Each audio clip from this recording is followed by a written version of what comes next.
So, welcome Okanagan Wine Club members. As you may know me, I'm Ivan. And I'm Sebastian. Okay. Take it easy. Sorry, I'm excited. Yeah, well, we're pretty excited. We, as you can see, we haven't done any sample packs lately, but we are trying to give you a couple of other options so you can taste still through Okanagan wine, and you're gonna do it this time through us. We did our first actual visit to the Okanagan for this year, and today, today we visited Naramata. We visited about what, 6-7 wineries? Yeah, we have 5-6 wineries, 6-7. 6-7 wineries, and lose count after 4 or 5, you know. But before we go any further, I want to again introduce Sebastian. He's a WSET student. Yeah. And he's going to be also working with us doing some blogs as well. You can find his first blog actually on the site, 10 Reasons Why Okanagan is Amazing. And yeah, we're going to be doing some tasting. So first we have Foxtrot Winery. Foxtrot, yeah. Well, I mean, thanks for the introduction. First and foremost, I'm very excited to be a part of Okanagan Wine Club, committed to showing the beauty of the Okanagan Valley to all y'all wherever you are. And the good thing about this blog is they're gonna be the fun part of tasting. They're gonna be the fun part of wine. And then if you want a little bit more serious, more in depth, you want to learn about these wines way more in detail, then we can you can always read about them in the blog post. They're going to be kind of hand in hand. We're going to work together with that. But yeah, Foxtrot. Well, that was our first winery. We did a few wineries, and I guess these 3 wines were the big standouts. Were the ones where we both looked at each other and said, "Nice. Oh my God, this is good." Yeah. Right. So we're very excited to try them. This particular winery, Foxtrot, we're very excited about because they are a very small production winery. It was so hard to get to them. We were driving around and looking in the GPS, and I mean, they don't even have a sign for their vineyard, and it's like inside some other winery, like on the side. It's just really weird and hard to get to it. They're kind of a little bit low key, but their wines are the total opposite. Not low key whatsoever. They jump at you, and they are just beautiful Burgundian styles, Chardonnay and Pinot Noir. Their Pinot is fantastic, but the Chardonnay was one that we really were blown away by. I think at the end of the day, we really decided on presenting the Chardonnay just because, first of all, we needed a white wine around in Naramata. Naramata is also a good region for white wines, and this Chardonnay particularly comes from a very interesting vineyard called the Four Shadows out in Naramata, handled by a big family that provide grapes to a lot of the wineries. And they've done this Chardonnay very, very, very beautiful, and the berries and the fruit is very, very interesting. So this particular wine, if we could get to tasting, I think we chose it for a couple of reasons. I mean, and it's elegant. It's 100% barrel ferment. So I mean, that is just, when you're talking about taking a wine and not only aging it in oak but actually fermenting it in oak, the aromas become much more in harmony. They complement each other very well. The oak does not end up overpowering the fruit. And so the interesting thing about this wine, can't do the fancy in the air, have to use the table. The interesting thing about this wine is that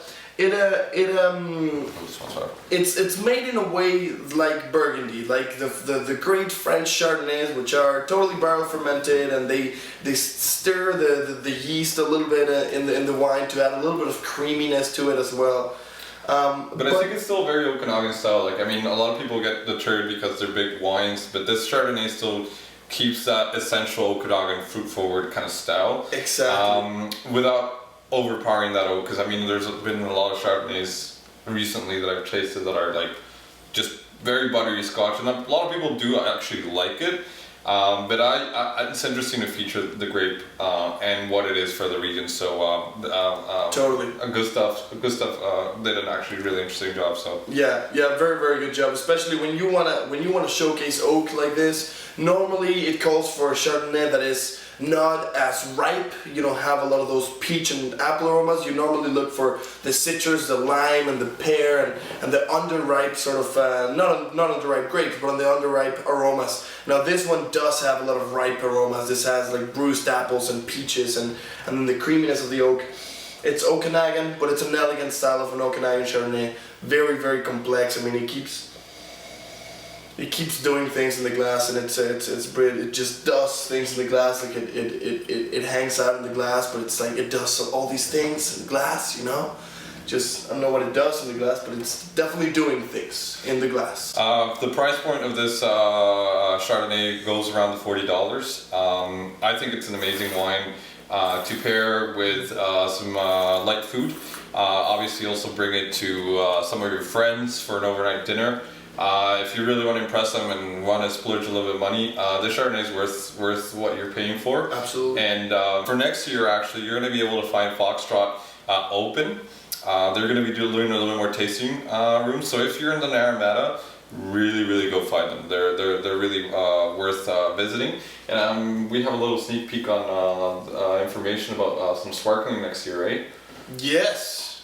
That is also pretty interesting. They're going to have sparkling coming out. So, I mean, if this Chardonnay and their Pinot Noir are so good, their traditional method sparkling, I mean, we can only imagine how good it's going to be. And you know what, it's fun for these guys. You know, they love what they do, and that is, I think that is one of the great things about these three wines that we're reviewing today, is that all three of these producers are very passionate about what they do. Definitely. And so when you have a good location and passion behind what you're doing, you really can't go wrong.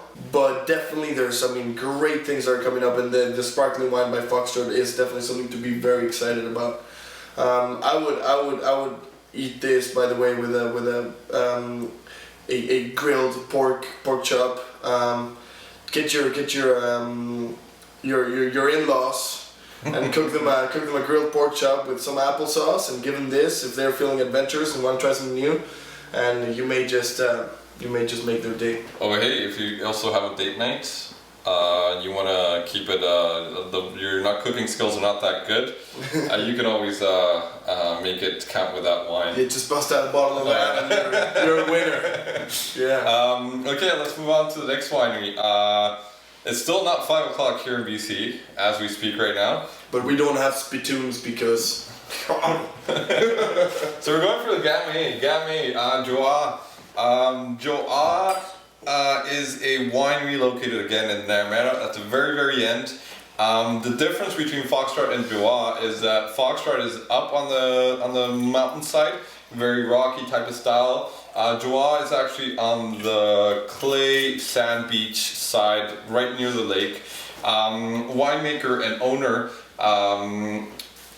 her background is French cuisine, and her dream was to actually create wines that you can pair specifically to food, and that kind of method or equation has really done amazing things for her. She's been rising up really fast in between a lot of great wines in their Naramata, and she's really standing out because, I mean, she knows how to define the grape and the wine at the end to style to have something pair up really good for it, right? So again, this winery was so small that it hasn't had a wine shop or a tasting room up until last year. So be sure to visit it, Joie, and let's get into the Gamay. Yeah, I'm really excited about this, guys. I mean, you think about wine, and one thing that a lot of people forget is that wine was just meant to go with food. That's what it's there for. The acidity is there to cut the fat. The tannins are there to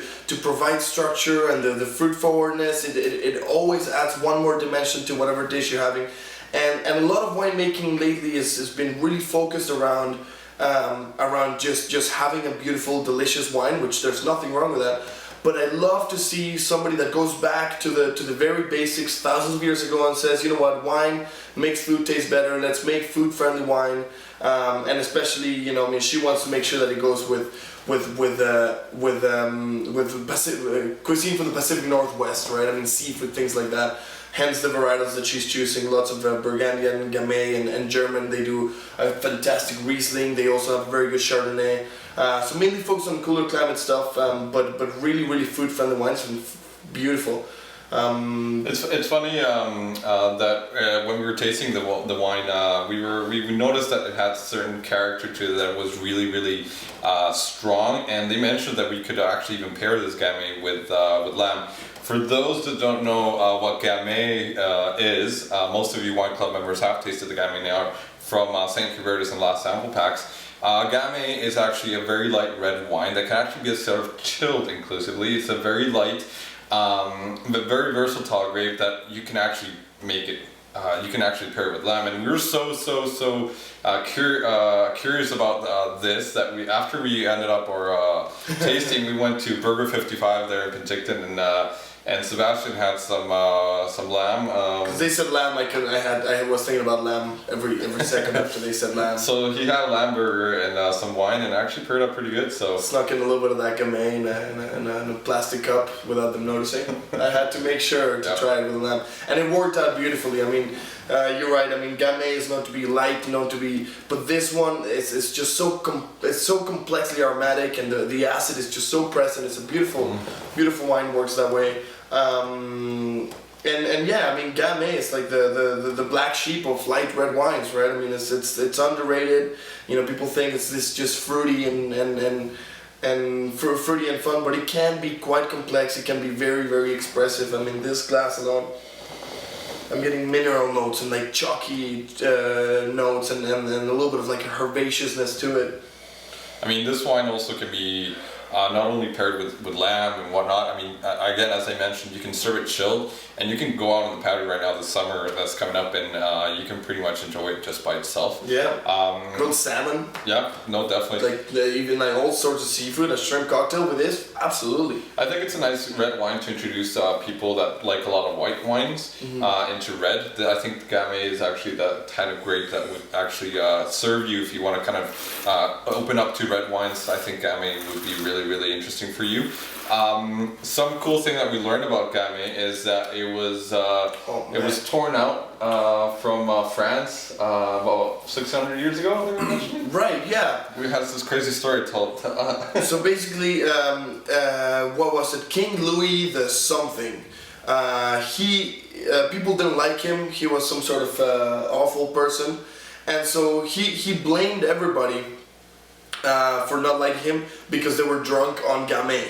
Yeah. And so he ordered everybody in France to rip off their Gamay plantings, and so everybody did, except for the small region of Beaujolais in the very south of Burgundy, which Gamay is now known for, and they make incredible wines for very good prices. But everybody else ripped out their wines, and that completely shattered the popularity of Gamay. And now, I mean, that's probably one of the biggest reasons why it's right now underrated, and it's not a lot of people do it. But Okanagan winemakers are not Louis the whatever fans, and they're trying Gamay, and they're liking it, and we're clearly liking it a lot too. Definitely. We're loving it. Again, we had also a sneak peek in the barrel room. Yes. Thank you for taking us to your barrel room. We had an amazing time in there. It was the last winery actually, and it was like the perfect ending to our day. Joie Farms, like big time, big thank yous, and those guys are definitely worth checking out. The hospitality was amazing, superb. Yeah. All of the wines were amazing. Everybody that works there, they're really, so it's a small team, it's a really great, tight group of people that are all very passionate about what they do, again, showing in the glass.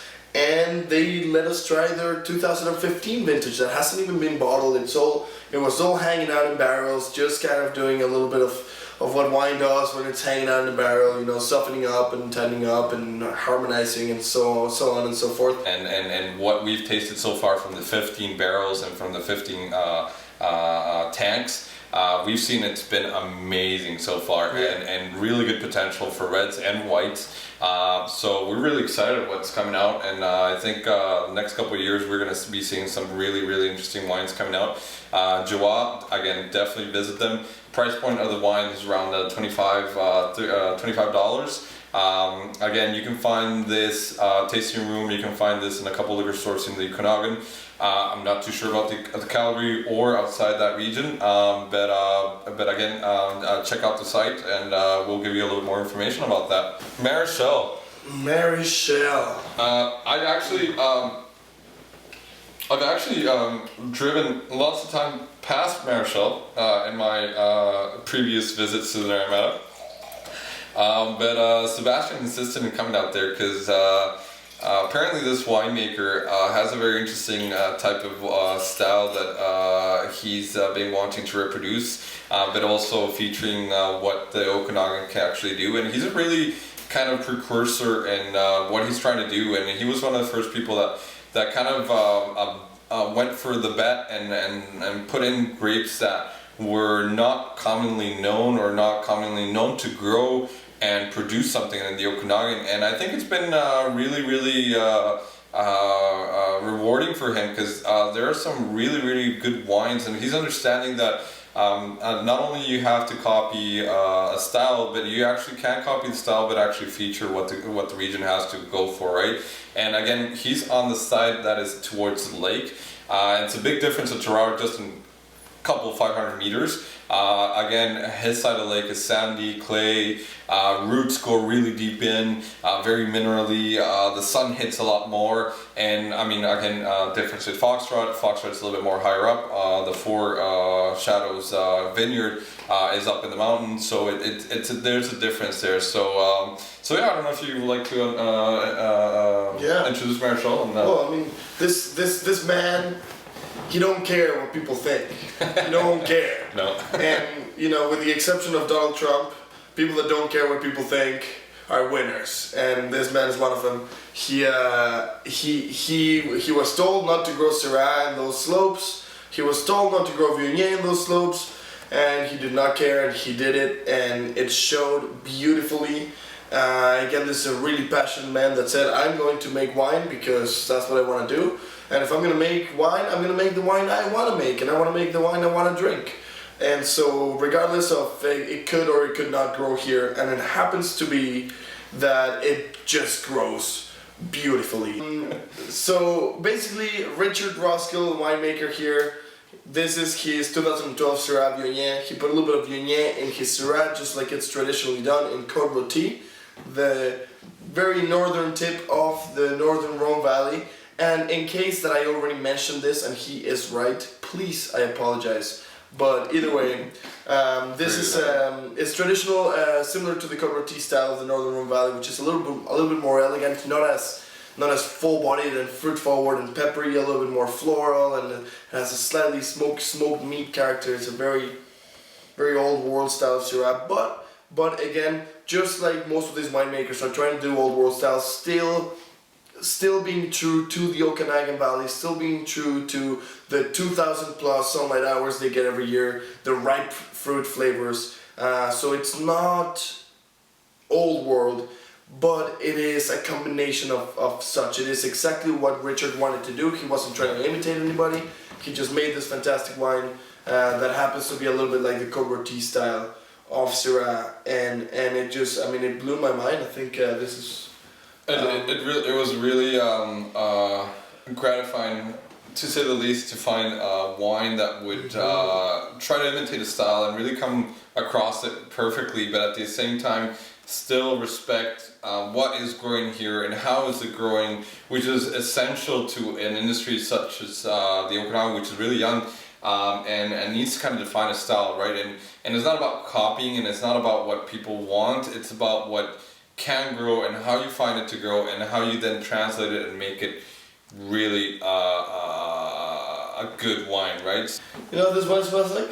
What? I'm not paying attention because I'm just crazy into this. This wine just smelled to me like if you're walking through a violet garden eating a hot dog. You're eating your hot dog through this violet garden. And as you take a bite of your hot dog, there's all these flowers around you. You put a lot of mustard in your hot dog. That's what I do. Yes, actually. Okay.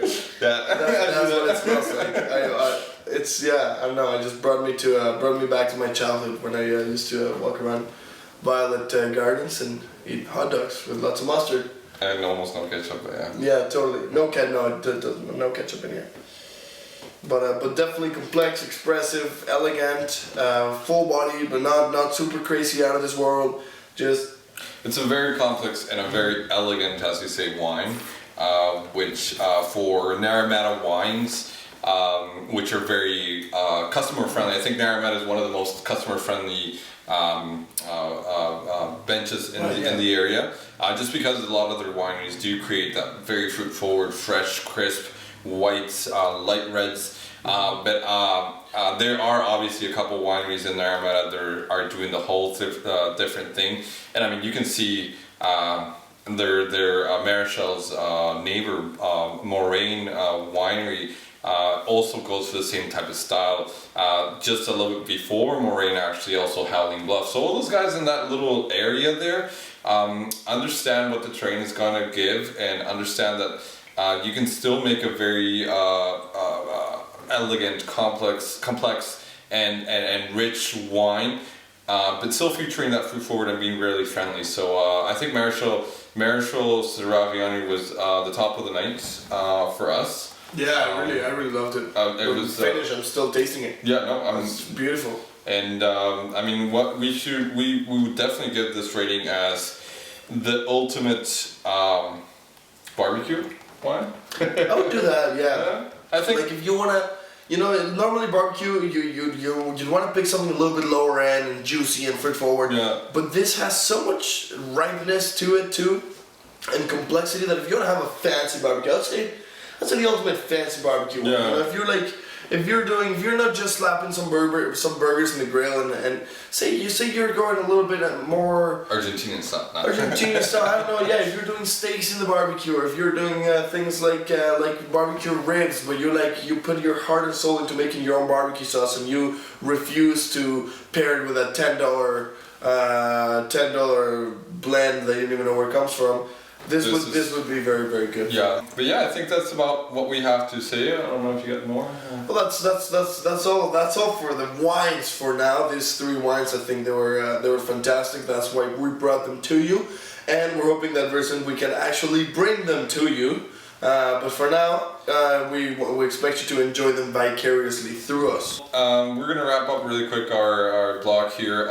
First of all, this is the first time we do this, and we are still trying to figure out how we want to do this, how we want to present the wines. Obviously, if we like working together or not. I liked it. He's up on the fence on it. But I mean, we're just trying to figure out. Obviously, we did it by bench. We want to show you different regions. But again, I mean, if you guys, for example, want us to do a review of the ultimate rosés in the valley, we can do that for sure. If you guys want to learn a little bit more about ports, sparklings, late harvest, which we don't mind actually going into that either. But it's also one of those wines that are coming up and are very interesting to see what's going on here, because we're making some really interesting ports, port style wines. Right. We can't say it's port, but yeah, I mean, or if you like a particular winery that you've heard a lot about and you just don't have the chance to get to it, let us get to it for you. Let us go talk to them, ask just as if you would.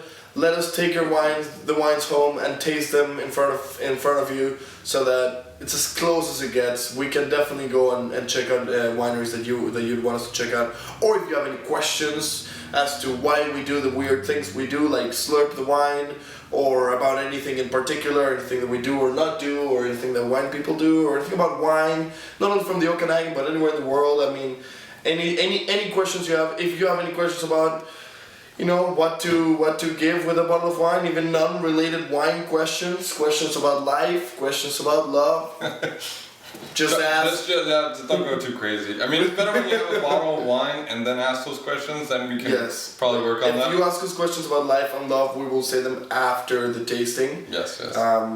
But yeah.